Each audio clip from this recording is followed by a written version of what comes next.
and welcome everyone. This is Ashish Kumar and I welcome you all in yet another session of tense classes.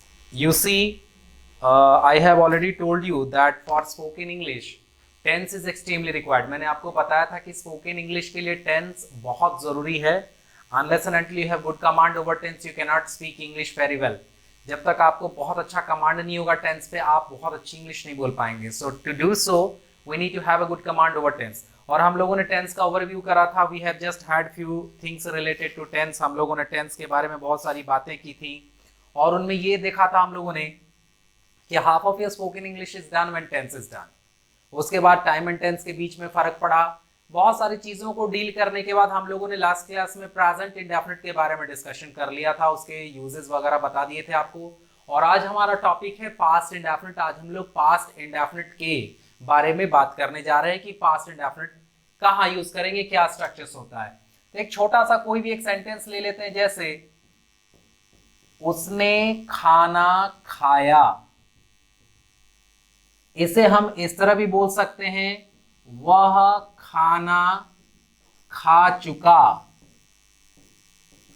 या इसे हम इस तरह भी बोल सकते हैं, उसने खाना खा लिया.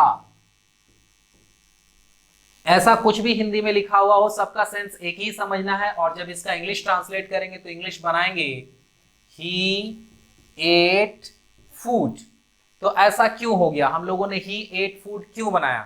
तो इसके पीछे का कारण यह है कि इसका स्ट्रक्चर होता है subject plus V2 plus object. मतलब इससे कोई फर्क नहीं पड़ता है कि कौन सब्जेक्ट है, थर्ड पर्सन सिंगुलर नंबर है, फर्स्ट पर्सन है, प्लूरल है, क्या है, उससे कोई फर्क नहीं पड़ता. पास्ट इंडेफिनिट का फिक्स स्ट्रक्चर है कि पास्ट इंडेफिनिट में हमें V2 ही लेना है.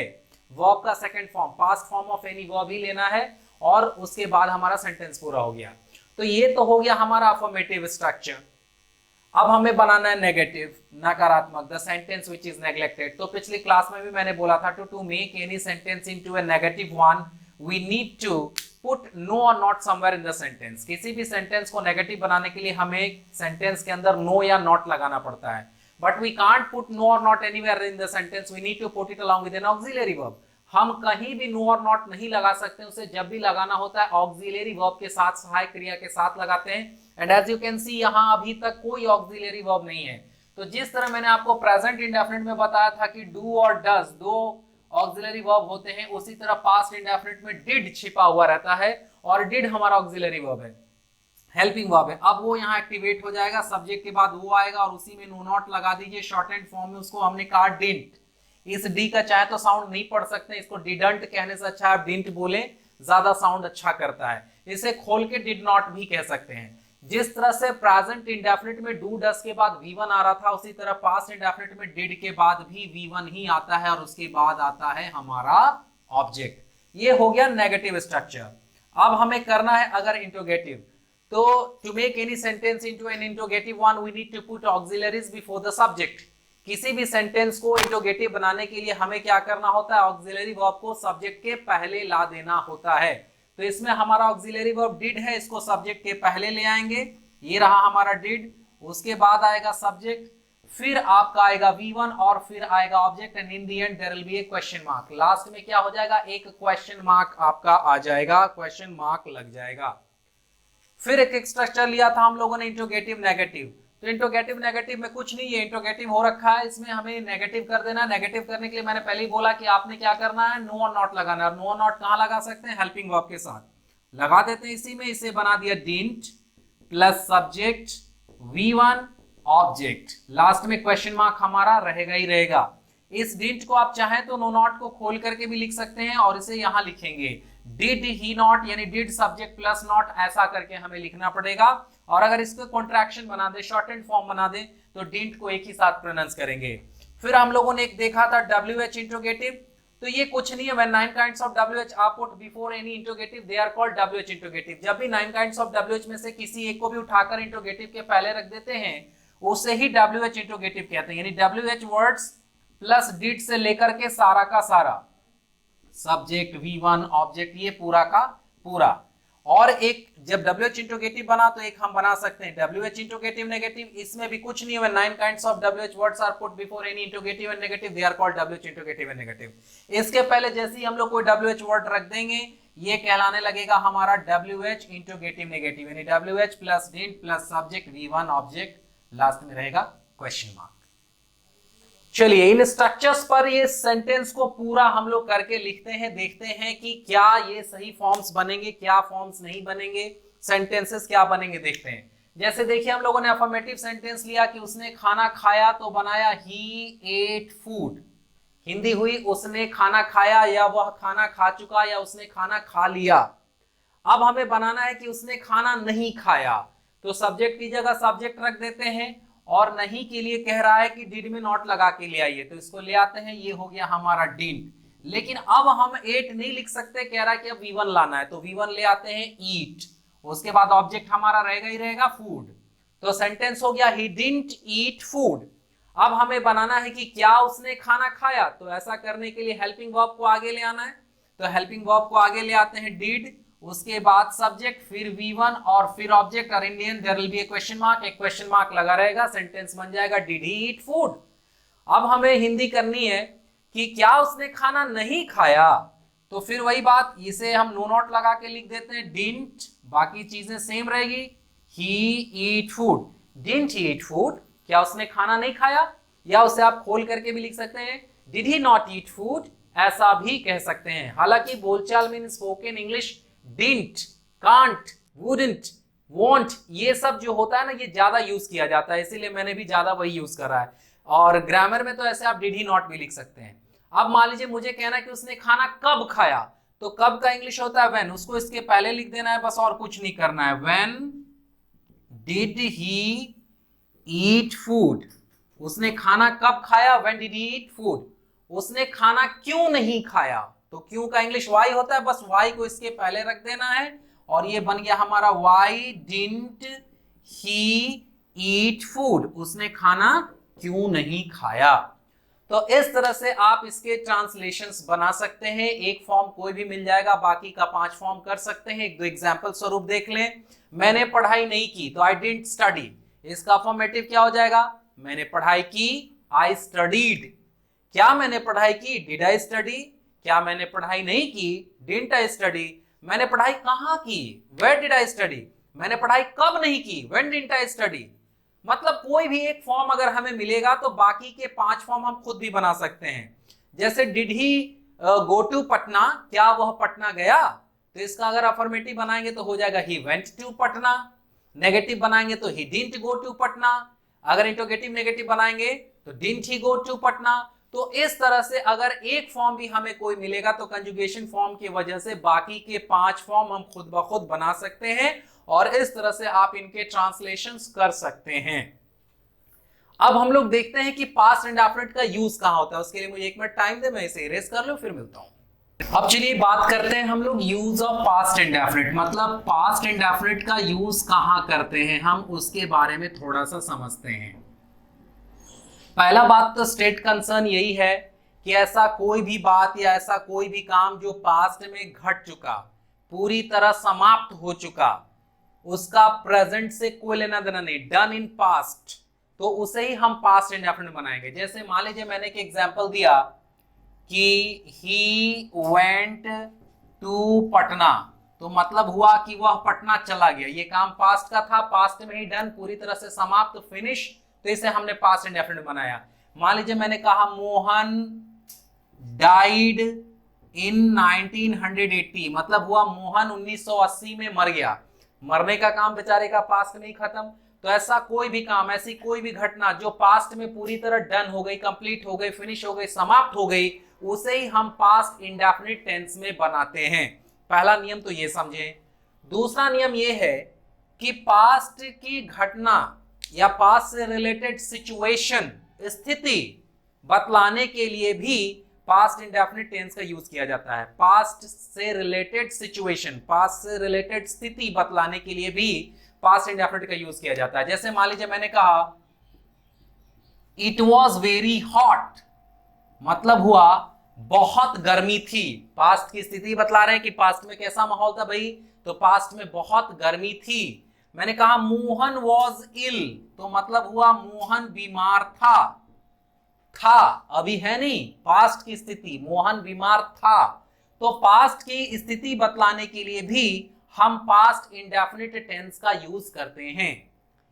तीसरा नियम यह है कि पास्ट की आदत को व्यक्त करने के लिए भी पास्ट इंडेफिनिट टेंस का यूज होता है। पास्ट की आदत आपने देखा होगा, मैंने जब आपको प्रेजेंट इंडेफिनिट पढ़ाया था तो बताया था कि प्रेजेंट इंडेफिनिट में ही प्रेजेंट की आदतों को लिखते हैं। मैंने एक एग्जांपल दिया था, डॉक्टर साहब बकरी का दूध पिया करते हैं, प्रेजेंट की आदत। मैं रोज सुबह 5 बजे जग जाया करता हूं, प्रेजेंट की आदत। तो हम लोगों ने उसे प्रेजेंट इंडेफिनिट टेंस में बनाया था। लाइकवाइज अगर हमारे पास कोई पास्ट की आदत है, if we have any past habit, we can also use past indefinite to refer the same. उस चीज को बतलाने के लिए हम पास्ट इंडेफिनिट यूज करते हैं। जैसे वह नाचा करती थी, शी यूज्ड टू डांस। मैं सिगरेट पिया करता था, आई यूज्ड टू स्मोक।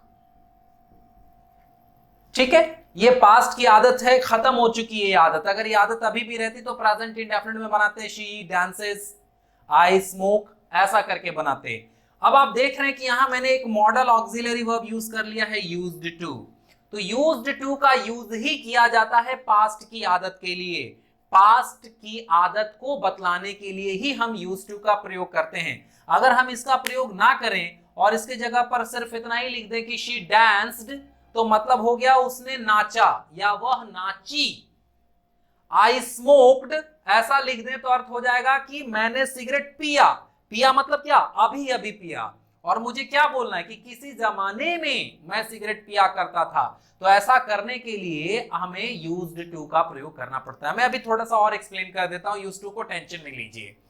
एक और हम पास्ट इंडेफिनिट का यूज देख लें कि कभी कभी पास्ट में किसी घटना के होते रहने का भी बोध कराने के लिए यूज किया जाता है। हालांकि उसके लिए तो पास्ट कंटिन्यूअस टेंस है, लेकिन कभी कभी ऐसा होता है। जैसे एग्जांपल समझिए, while they danced, जब वे नाचा करते थे, we sang, हम लोग गाया करते थे।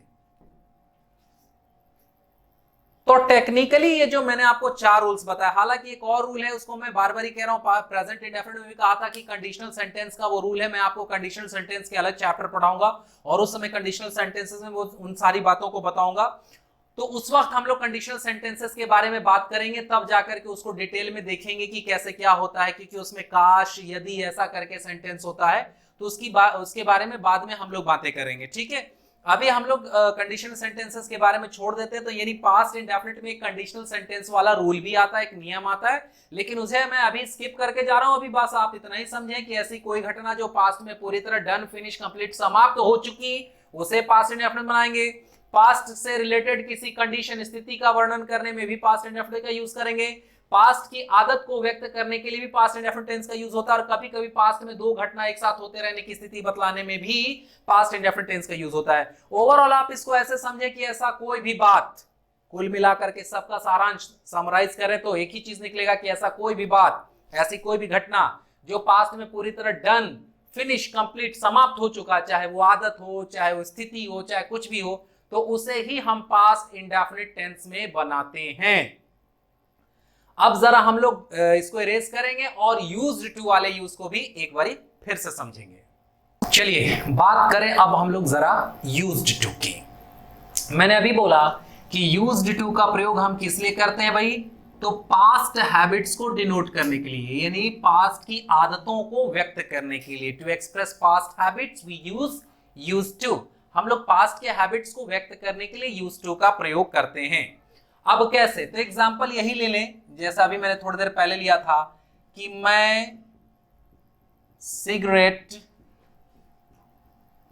पिया करता था। अब अगर आप इसको पास्ट इंडेफिनिट के नॉर्मल स्ट्रक्चर से सब्जेक्ट प्लस V2 से बना दें, आई स्मोक्ड, तो अभी मैंने बोला कि हिंदी अर्थ निकलने लगेगा मैंने सिगरेट पिया, मतलब शायद अभी अभी पिया, और हमें पास्ट का आदत बतलाना है, इसीलिए इस सेंटेंस को इस तरह ट्रांसलेट करेंगे, आई यूज्ड टू स्मोक। क्या स्ट्रक्चर चलने लगा, पास्ट इंडेफिनिट होते हुए भी स्ट्रक्चर थोड़ा चेंज हो गया, subject is followed by used to, then V1, then object. देखिए यहां V2 के जगह हम लोगों ने यूज्ड टू का यूज करना शुरू कर लिया, और यूज्ड टू अपने आप में एक हेल्पिंग वर्ब भी है, ये मॉडल ऑक्सिलरी वर्ब कहा जाता है, जो 13 प्रकार के होते हैं, 13 प्रकार के होते हैं, उनमें से एक यूज्ड टू है। Can, could, shall, should, will, would, may, might, need, dare, used to, ought to और मस्ट, ये 13 जो होते हैं ये 13 मॉडल ऑक्सिलरी वर्ब कहलाते हैं, और उसी में एक ये भी है, यानी ये एक सहायक क्रिया ही है, it is one of the model auxiliary, so it is an auxiliary और हेल्पिंग वर्ब। तो अगर हेल्पिंग वर्ब है तो इसका मतलब है नो नॉट भी लग सकता है इसमें, तो सब्जेक्ट के बाद आप चाहें तो डायरेक्ट यूज्ड में ही नो नॉट लगा सकते हैं, और इसको प्रोनाउंस करना है used two plus V1 plus object. लेकिन कई बार लोग बोलने में लड़खड़ा जाते हैं, यूज्ड नॉट टू ऐसा बोलने लग जाते हैं, और उसको बोलने में काफी कंफ्यूजन होने लगता है, यूज्ड टू ऐसा बोलने लग जाते हैं, यूज्ड टू हम लोगों की तरह बड़े अच्छे से नहीं प्रोनाउंस कर पाते हैं। तो इसका दूसरा तरीका है, इस स्ट्रक्चर को आप सीधे सीधे आराम से खोल करके लिखिए। कैसे भाई, तो subject plus used not to, then V1, then object. अब इसका हर चीज चाहे तो आप दो दो को बना सकते हैं। पहला तरीका हो गया कि हेल्पिंग वर्ब को आगे लाके इंट्रोगेटिव बनाया जाता है ना, तो यूज्ड को आगे लाइए, टू आगे नहीं आएगा, केवल यूज्ड आगे आएगा, फिर सब्जेक्ट, फिर टू, फिर V1, फिर ऑब्जेक्ट। अगर ऐसा नहीं करना है, आपको ऐसा करने में समस्या हो रही है, हालांकि ये तो बहुत आराम से हो गया, तो हम क्या करेंगे कि सीधे सीधे, अच्छा यहां पर मैं एक और तरीका से आप चेंज कर सकते हैं कि आप सब्जेक्ट के बाद डिंट ले आइए, और डिंट के बाद यूज्ड टू का यूज कर लीजिए, जो मैंने अभी थोड़ी देर पहले बनाया ना, उसी तरह से इसका V1 कर दीजिए, क्योंकि इसके पहले डिड लग गया इसलिए यहां पर में V1 हो गया। उसी तरह इसका भी दो को फॉर्म कर सकते हैं, कैसे कि डिड को आगे ले आइए, फिर सब्जेक्ट और फिर यूज्ड टू, यूज्ड टू का V1, यूज्ड टू, और उसके बाद फिर V1, फिर ऑब्जेक्ट। जो मैंने अभी थोड़ी देर पहले स्ट्रक्चर बताया सब वही चीज किया जा रहा, कोई नई बात नहीं की जा रही है। उसी तरह इसका इंट्रोगेटिव, नेगेटिव, हर चीज दो दो को चाहे तो बना सकते हैं। पहले डायरेक्ट इसी में नो नॉट लगा करके आप इसको बना सकते हैं, used plus subject to V1 object, या तो इस स्ट्रक्चर से बना लीजिए। अगर ये अच्छा नहीं लग रहा तो और करके एक और स्ट्रक्चर मैं बता रहा हूं, उसे आप देख लें। इस स्ट्रक्चर में नो नॉट लगा दीजिए, तो ये बन गया हमारा डिंट, फिर सब्जेक्ट, फिर यूज्ड टू, V1 आने लगा, यूज्ड टू V1 ऑब्जेक्ट। मतलब इसी में आप WH चाहे तो दोनों के आगे WH लगा दे तो वो कहलाने लगेगा WH interrogative, WH interrogative negative. चलिए इसको पूरा करके अच्छे से समझने की कोशिश करें। मैं सिगरेट पिया करता था तो मैंने बनाया आई यूज्ड टू स्मोक। अब मुझे बनाना है कि मैं सिगरेट नहीं पिया करता था, तो पहले तरीके से लेकर के चलिए ये तरीका, इस तरीके से बनाएंगे तो बना I used to smoke, I used to smoke. अगर हमें दूसरे तरीके से बनाना है तो बनाएंगे I didn't use to smoke, I didn't use to smoke. अब अगर हमें क्वेश्चन करना है कि क्या मैं सिगरेट पिया करता था, तो इस तरीके से पहला तरीका से बनाए तो ये बनेगा, ये दोनों नेगेटिव हो गए, ये हो गया हमारा अफर्मेटिव। अब इंट्रोगेटिव पर आते हैं। पहले तरीका से आया कि यूज्ड आई टू स्मोक। अगर दूसरे तरीके से बनाना है तो did I use to smoke. ये दोनों तरीका हो गया हमारा इंट्रोगेटिव का। अगर इंट्रोगेटिव बनाना है, इंट्रोगेटिव नेगेटिव बनाना है तो used I to smoke, used I to smoke, या इस तरह से बनाने didn't I use to smoke, didn't I use to smoke. ये हमारा हो गया इंट्रोगेटिव नेगेटिव। इसी तरह इसके आगे WH लगा देंगे कि when used I to smoke, मैं कब सिगरेट पिया करता था। when did I used to smoke, मैं कब सिगरेट पिया करता था, मैं क्यों नहीं सिगरेट पिया करता था, why used I to smoke, या why did I used to smoke। तो इसी तरह से आप इसका पूरा का पूरा 6 स्ट्रक्चर क्रिएट कर सकते हैं, और ये यूज टू से रिलेटेड आपका यानी आदत से रिलेटेड स्ट्रक्चर्स हो गए, बन गए। अब मुझे लगता है कि आज मैं एक ही चैप्टर छोड़ूं, क्योंकि देखिए मैंने पहले भी कहा था कि पूरे के पूरे टेंस में सबसे इंपॉर्टेंट हमारा है प्रेजेंट इंडेफिनिट टेंस। उसको हम लोगों ने पढ़ा, थोड़ा डिटेल किया, उसके पहले भी कई सारे वर्क किए, और अब उसके बाद मैंने आज आपको पढ़ाया पास्ट इंडेफिनिट। मैं चाहूं तो अभी फ्यूचर इंडेफिनिट भी पढ़ाकर खत्म कर सकता हूं, और वो 10 मिनट्स में हमारा हो जाएगा। लेकिन मैं छोटे छोटे वीडियोस इसलिए बना रहा हूं ताकि एक एक चीज का कॉन्सेप्ट आप समझें, देखें, और आप आराम से इन चीजों को करें, हड़बड़ा करके नहीं करें। हालांकि रिकॉर्डेड वीडियो में आपको ये फायदा है कि जहां जहां मन करेगा आप वहां वहां रोक करके फ्री मतलब उसको रिवर्स कर करके पीछे जा जा करके आप आराम से देख सकते हैं। तो हम लोग चाहें तो एक साथ सारे टेंस का वीडियो भी शूट कर सकते हैं, लेकिन मुझे लगता है कि एक एक चैप्टर का अलग अलग वीडियो बने तो ज्यादा कन्वीनियंट रहेगा, ज्यादा बेटर रहेगा, इसलिए मैंने उसको छोड़ दिया। और होपफुली मुझे लगता है 10 मिनट्स है तो मैं उसको भी शूट कर सकता हूं। चलिए अब बात करते हैं जरा फ्यूचर इंडेफिनिट की। मैंने जैसा बोला था कि टेंस में, फ्यूचर टेंस में अगर कुछ सबसे ज्यादा इंपॉर्टेंट है तो वो फ्यूचर इंडेफिनिट है, पास्ट टेंस में कुछ सबसे ज्यादा इंपॉर्टेंट है तो पास्ट इंडेफिनिट है, और सबका निचोड़ प्रेजेंट इंडेफिनिट है, जिसको हम लोगों ने ऑलरेडी पढ़ लिया है। अब फ्यूचर इंडेफिनिट के बारे में थोड़ा सा समझें। ऐसा कोई भी काम जो भविष्य में सामान्य रूप से होगा, ऐसा कोई भी काम जो भविष्य में सामान्य रूप से नॉर्मली होगा, उसे हम फ्यूचर इंडेफिनिट टेंस में बनाते हैं। जैसे आई शैल गो टू मार्केट, मतलब हुआ मैं बाजार जाऊंगा। बड़ा सिंपल सा बात हुआ कि मैं बाजार जाऊंगा, बस। तो नॉर्मल सा बात है, नॉर्मल सा चीज है, इसीलिए इसे हमने फ्यूचर इंडेफिनिट में बनाया।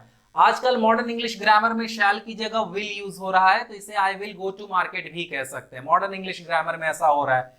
स्ट्रक्चर इसका होता है, सब्जेक्ट के बाद आता है शैल या विल, ट्रेडिशनल ग्रामर की बात कर रहे हैं। उसके बाद V1 आता है and then it is followed by object. Shall का यूज आई और वी के साथ करते हैं, बाकी सभी के साथ विल कहते हैं, लेकिन फिर कह रहे हैं, बार-बार कह रहे हैं कि विल का ही यूज आजकल मॉडर्न इंग्लिश ग्रामर में सारे सब्जेक्ट के साथ हो रहा है। सारे सब्जेक्ट के साथ मॉडर्न इंग्लिश ग्रामर में विल ही यूज हो रहा है। लेकिन मैं आपको तो दोनों बात बताता चलता हूं, ट्रेडिशनल भी बात बताता चलता हूं और मॉडर्न भी बताता चलता हूं। अब अगर हमें नेगेटिव करना है, तो मैंने अब तक आपको कई बार बताया कि नेगेटिव करने के लिए सेंटेंस में नो नोट लगाया जाता है, और नो नोट कहां लगाते हैं? हेल्पिंग वर्ब के साथ लगाते हैं। तो ये रहा हमारा हेल्पिंग वर्ब। इसे अगर हम कॉन्ट्रैक्शन करें, शॉर्ट एंड फॉर्म बनाए, तो शैल नॉट को शॉर्ट में कहते हैं शांट, और विल नॉट को शॉर्ट में कहते हैं वोंट। ध्यान देंगे, विलंट जैसी कोई चीज नहीं होती, ना ही शैलेंट जैसी कोई चीज होती है। ऐसा कोई टर्म नहीं बना इंग्लिश ग्रामर में। अगर आप क्वेश्चन टैग वगैरह पढ़ना चाहते हैं आगे, तो इन चीजों को अच्छे से दिमाग में डाल लें कि there is no such word called shalln't और विलंट।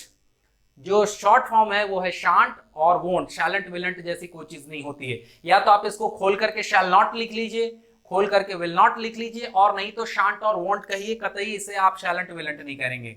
इंट्रोगेटिव करने के लिए आपको कहा ये हेल्पिंग वर्ब को आगे ले लेते हैं, हेल्पिंग वर्ब को आगे शैल और विल आ गया, फिर क्या आ जाएगा? सब्जेक्ट, फिर क्या आ जाएगा? V1, और लास्ट में आएगा ऑब्जेक्ट। क्वेश्चन मार्क हमारा रहेगा ही रहेगा।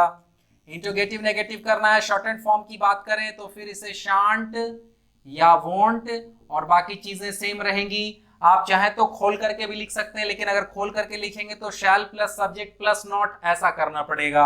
WH इंट्रोगेटिव करना है तो WH प्लस ये पूरा का पूरा, यानी शैल विल से लेकर के पूरा का पूरा सेम टू सेम रहेगा। और WH इंट्रोगेटिव नेगेटिव करना है तो क्या करेंगे भाई? तो WH और इसके बाद ये पूरा का पूरा, WH plus shan't won't say लेकर के पूरा का पूरा सेम टू सेम ऐसा ही रहेगा। 6 स्ट्रक्चर की हिंदी के साथ साथ जरा पूरा सेंटेंस को कंप्लीट करें। जैसे मैं मार्केट जाऊंगा, मैं बाजार जाऊंगा, तो हम लोगों ने बनाया कि I shell go to market. अब हमें बनाना है कि मैं बाजार नहीं जाऊंगा। सिंपल है ना, नहीं के लिए हमें शैल में नो नॉट लगा देना है। तो या तो हम बना दे कि I shall not go to market, या I shan't go to market. I shan't go to market. क्या मैं बाजार जाऊंगा? तो कह रहा है कि हेल्पिंग वर्ब को उठा के आगे ले आइए। चलिए इस हेल्पिंग वर्ब को आगे ले लें, ये बन गया shall I go to market. Shall I go to market, क्या मैं बाजार नहीं जाऊंगा? इस आगे आए हुए शैल में ही नो नॉट लगा दिया जाए, इसे शॉर्ट एंड फॉर्म बना दिया जाए, बन गया शांट, और बाकी सेम टू सेम रहेगा। Shan't I go to market. मैं बाजार कब जाऊंगा? तो कब की इंग्लिश बस इसके पहले रख देनी है। तो कब की इंग्लिश होती है? When shall I go to market. When shall I go to market. मैं बाजार क्यों नहीं जाऊंगा? तो क्यों की इंग्लिश हो गई वाई, और उसके बाद ये पूरा का पूरा why shan't I go to market. तो इस तरह से आप वापस फ्यूचर इंडेफिनिट के सारे ट्रांसलेशंस को बना सकते हैं। तो मेरा अब रिक्वेस्ट आपसे यही है कि आप जो भी अपने पास बुक्स मौजूद हो ट्रांसलेशंस की, जैसे हमारे यहाँ मेनली बच्चे Oxford current English grammar, Oxford current English translation की बुक बनाते हैं, या परफेक्ट इंग्लिश ट्रांसलेशन की बुक बनाते हैं, और भी कई सारे केपी ठाकुर वगैरह की बुक्स हमारे यहाँ काफी पॉपुलर हैं। तो आप उनमें से किसी से भी ट्रांसलेशंस बनाइए, पास्ट इंडेफिनिट का और फ्यूचर इंडेफिनिट का, और जो भी इश्यूज आते हैं, जो भी परेशानी आती है, आप उसे कमेंट बॉक्स वगैरह में लिखिए। मेरे अगर नंबर आपके पास उपलब्ध है तो मुझसे क्वेश्चन कर सकते हैं, व्हाट्सएप करके पूछ सकते हैं। मैं आपको जहां तक संभव होगा, as far as practicable, I will be trying to give you proper answers to your problem, proper solutions to your problem. And अभी भी फ्यूचर इंडेफिनिट में कुछ बातें रह गई, मैं जानबूझ करके इसको स्किप करके जा रहा हूं, और नेक्स्ट वीडियो में मैं बताऊंगा इससे जुड़ी हुई और भी कुछ बातें, और खासकर वो बात कि कब पास्ट इंडेफिनिट को प्रेजेंट इंडेफिनिट में लिखा जाता है और कब फ्यूचर इंडेफिनिट को प्रेजेंट इंडेफिनिट में लिखा जाता है। ये बहुत बड़ा इश्यू है, अच्छे अच्छे लोग इसमें स्किप कर जाते हैं, नहीं बता पाते, और स्टूडेंट्स कई बार हमेशा परेशानी में रहते हैं इस चीज पर। यानी कॉमन एरर्स की भी बात कर लें उसको, और प्रैक्टिकल यूज की भी बात कर लें। Will be discussing on the same issue in our next class. Till then, enjoy your time, have a great day, keep watching our video and keep learning. This is Ashish Kumar signing off. Thanks for watching.